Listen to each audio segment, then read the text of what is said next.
everybody, welcome back to my channel. And I'm Rafida's here with Wendy Hearts Counseling, and in today's video we're going to talk about this concept of I'm not even sure if I can say this word on camera, so I guess you have to be 18 plus because certain times we refer to people, I can't even bring myself to say this word, F-boys.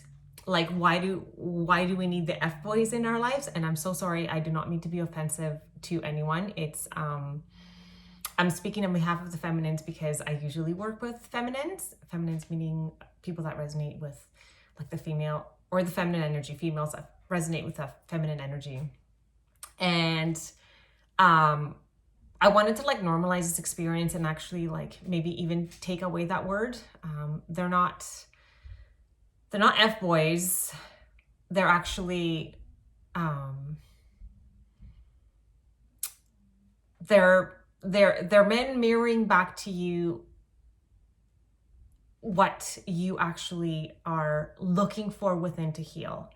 The only way to get those feelings, brought forth so you can uncover what's behind them in the first place is to be challenged. And sometimes we want to point the finger to that person and, maybe a girl is going to be called a bitch or a boy is a fuck boy. Whatever it might be, if we can reframe that and see what it actually means to have an experience with one of them, then we won't really have the need to even call them that in the first place. And then we're going to understand why they're there to begin with. And believe me, like, I understand about the worst type of challenge that can be experienced, especially these days. I really don't understand ghosting or silence or just cut out flat communication. I remember when I was in counseling a long time ago, my counselor had said that is the worst form of punishment. And I kind of resonate that with a little bit, but at the end of the day, I don't know who's punishing who. The person that is the person that is doing the ghosting or decides to not speak anymore, are they punishing that particular person that they're ghosting? And what would they be punishing them for? Or are they punishing themselves? Like, I'm not really even sure where that punishment falls, but I do know is that it takes a really strong person to be able to not make that mean anything about themselves. I'll repeat that again. It takes a really strong person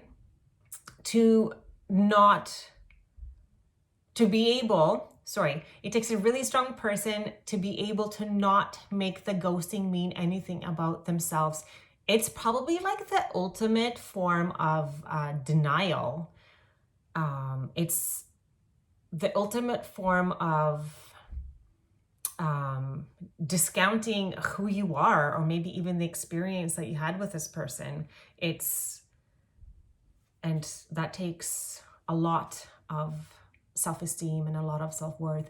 And even then, I was actually reading this article the other day, and it was saying even then, the strongest of the feminines that have the most self-esteem, and by self-esteem I don't mean like, oh, I'm so pretty. No, it's like, I am worth everything, I deserve everything, I deserve love because I give love, I am unconditional love, so I deserve unconditional love, I am enough.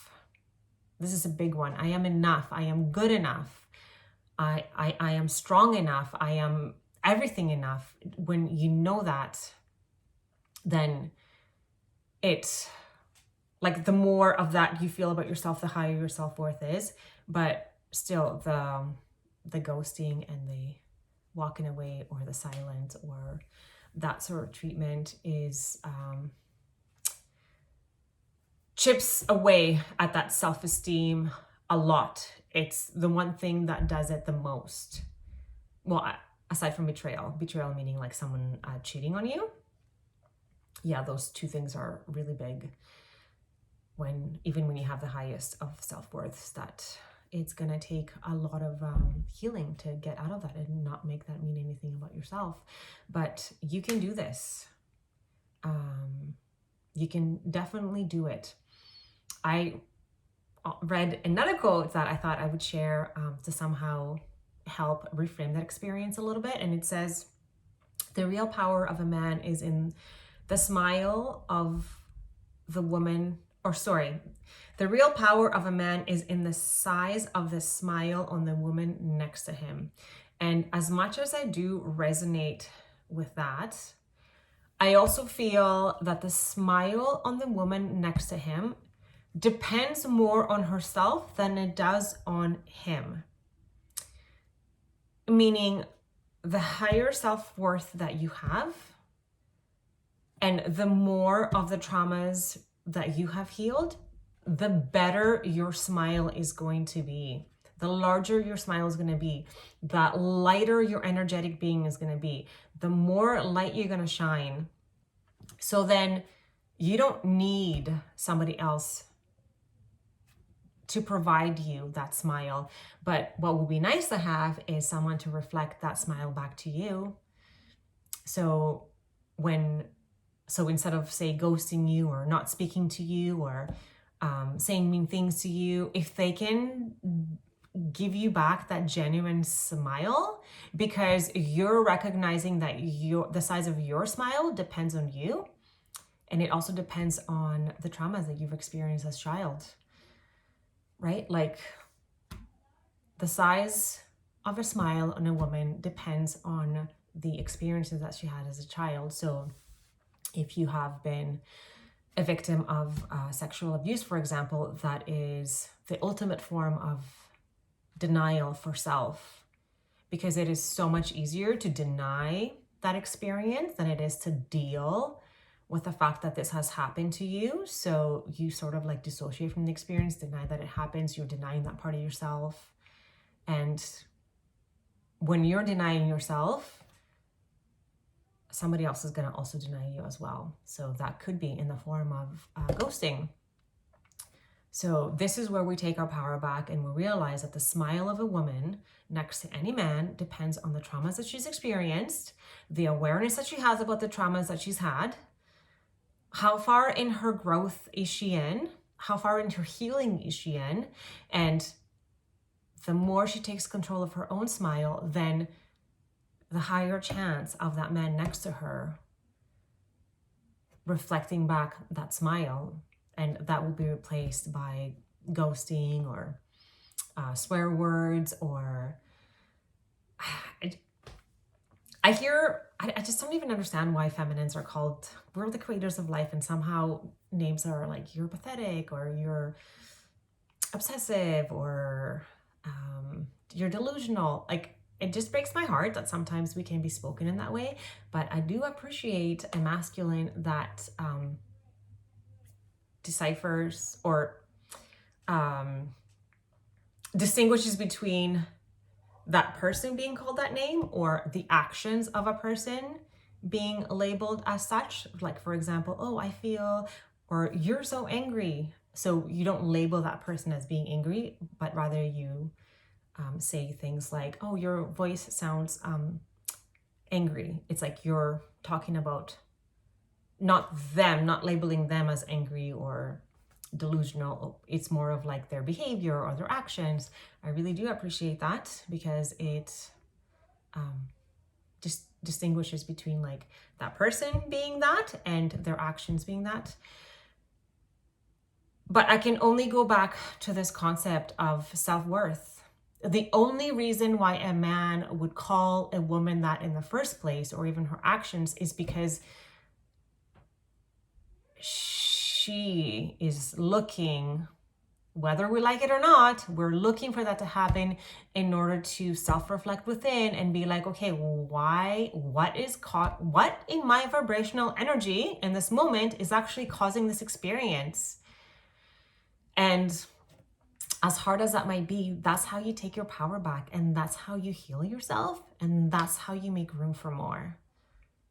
And then you thank that person, you thank that experience, and you move along on your merry way, and you continue to conquer the world, and you continue to live in joy, and you continue to do all the things that make you feel good. You continue to fill your own cup, and just watch the magic unfold. So we need the F-boys and the biatches to help us, again, get to where our own smile is in our control, not to the man next to us. And the man next to us just simply reflects all the work that we have done. So remember that everything is happening for you, not to you. As always, I am so grateful for all of you. If you like the video, please hit that button, hit subscribe, and yeah, if you have any questions, please do share or comment. I love hearing from you, and it doesn't have to be even public. I know sometimes I get really cautious about, commenting on YouTube channels, depending on how comfortable I am. Again, it goes back to self-worth. Yes, so if you don't feel comfortable doing that, I'm always so happy to just get your DMs on all my social media platforms. Everything is in the description box below. And yes, I will see you next time.